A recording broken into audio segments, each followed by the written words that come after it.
Let's discuss regeneration of the disc. What is the research? Well, the following are some papers of great interest to you and I as chiropractic doctors in treating spine and radicular pain. Let's start with the work of Yilmaz et al., published 2 years ago in Asian Spine Journal. Disc rehydration after dynamic stabilization, a report of 59 cases.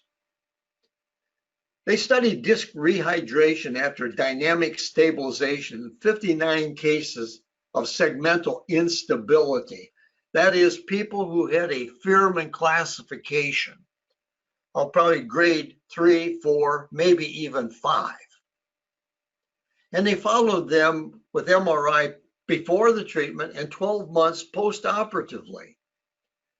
The conclusion was a significant improvement in back pain and disability scores from before this decompression surgery. Their conclusions were that physiological movement and a balanced load distribution are necessary for disc regeneration.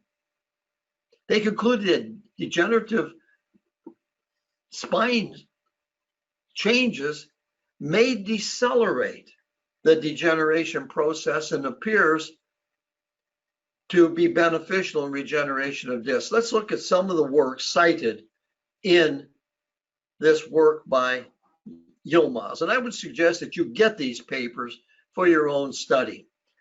They were talking about the work of Lotz and Chin, who observed extensive cell death in the nucleus and annulus after long periods of high stress, as well as an increase in the number of cells that died with increases in stress and time. They showed that extensive short-term loading may stimulate protein synthesis, whereby prolonged loading led to protein degradation and degenerative change. Through animal studies, this Putzier studied the work of Geyring and Kramer, who showed that when you took the rabbit model and compressed them, that the disc would degenerate in 28 days. And then if you distracted the disc in 28 days after that, that disc after distraction, they found a decrease in cell death and an improvement in the healing of the annulus. Then Urban comes along in Spine Journal and says the loss of the nutrient supply can lead to cell death, that is called apoptosis, loss of the matrix production, and an increase in the matrix degradation, hence leading to disc degeneration. Therefore, in summation, if we think about the changes from Yilmaz, Urban, that disc degeneration is accompanied by what? A loss of nutrient supply, thus the reason to supply people with chondroitin glucosamine sulfate from the green lip mussel Pernicanalicus. Give them the B vitamins, the methylcobalamin, the folic acid, the pyridoxine that tend to convert homocysteine into methionine.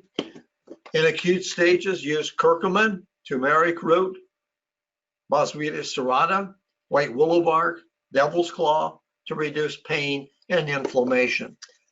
As we studied the work of Beati and Wong, when we combined this nutrition with distraction of the joint to stimulate imbibition of fluid into the disc, it would appear that we are benefiting circulation to the disc, increasing nutrition of the intervertebral disc, thus aiding in stopping degeneration and initiating regenerative change.